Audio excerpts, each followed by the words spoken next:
Jatanras Polrestabes Makassar berhasil menangkap terduga pelaku penyekapan dan pemerkosaan terhadap seorang perempuan asal Nunukan, Kalimantan Utara, yang sempat viral di media sosial. Pelaku diketahui bernama Ferry Rumpa, 33, warga Desa Tacorong, Kecamatan Gantarang, Kabupaten Bulukumba.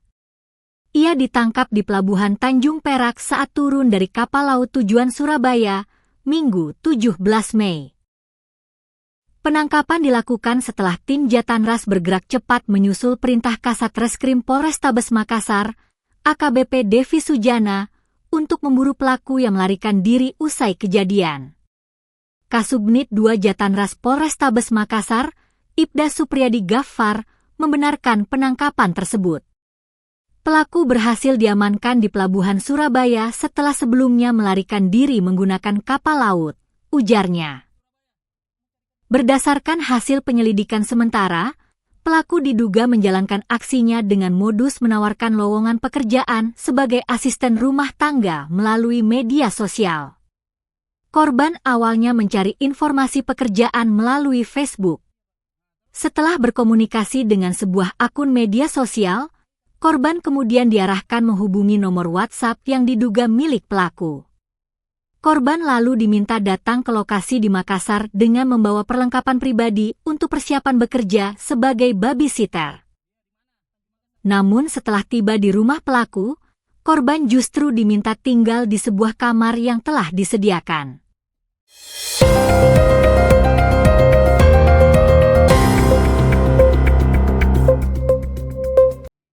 Musibah tanah longsor melanda kawasan ruas jalan menuju Bendungan Karaloe, tepatnya di wilayah Tompo Kelara, Kelurahan Tolo Utara, Kecamatan Kelara, Kabupaten Jeneponto.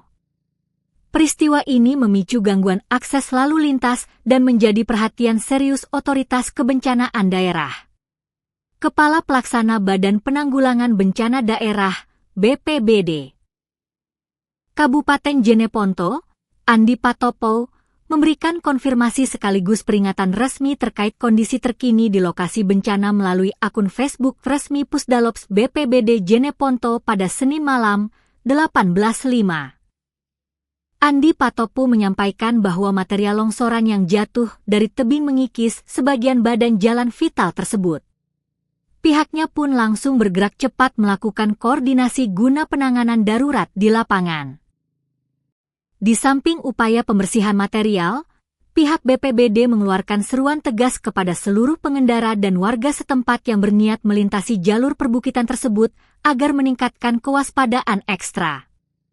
Bagi pengguna jalan diharapkan untuk berhati-hati, tulis imbauan resmi Kepala Pelaksana BPBD Jeneponto, Andi Patopo, yang disiarkan via akun resmi Pusdalops BPBD Jeneponto, Senin 18 Mei.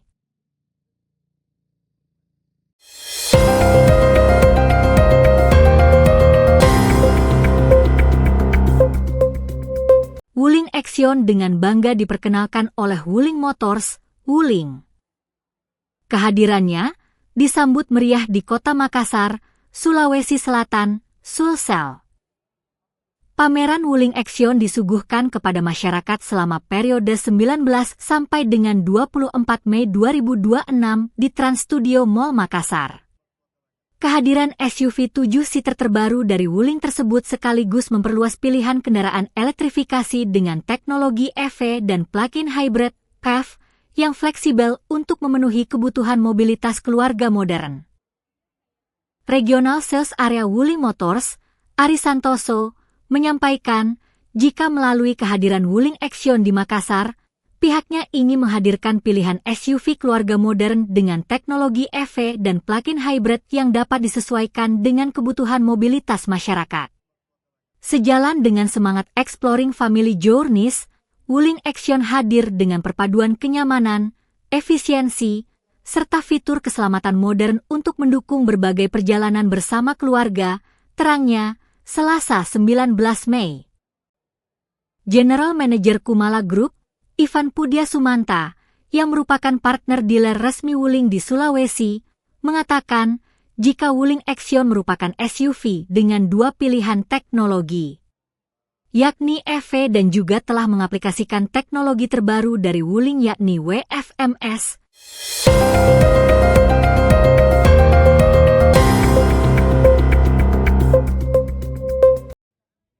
Pemerintah Kota, Pemkot, Makassar mulai mengubah pola pelayanan administrasi kependudukan dengan mendekatkan akses layanan ke masyarakat melalui pembukaan unit pelayanan di wilayah kelurahan. Langkah ini ditempuh untuk memangkas antrean panjang sekaligus memudahkan warga yang selama ini harus menempuh jarak cukup jauh ke kantor kecamatan atau Dinas Kependudukan dan Pencatatan Sipil. Wali Kota Makassar Munafri Arifuddin, APPI, meninjau langsung operasional unit pelayanan Kecamatan Biringkanaya yang berlokasi di Kelurahan Daya, Selasa 19 Mei. Fasilitas tersebut disiapkan untuk melayani berbagai kebutuhan administrasi warga, mulai dari perekaman KTP elektronik, pengurusan kartu keluarga, akta kependudukan hingga layanan sosial tertentu. APPI mengatakan perubahan skema pelayanan ini menjadi bagian dari komitmen pemerintah kota untuk menghadirkan layanan publik yang lebih cepat, mudah, dan menjangkau langsung kebutuhan masyarakat. Sejak awal komitmen kami adalah memastikan pelayanan terbaik hadir lebih dekat dengan masyarakat. Kalau pelayanan hanya terpusat di kantor kecamatan, tentu akses warga menjadi lebih sulit, ujar APPI.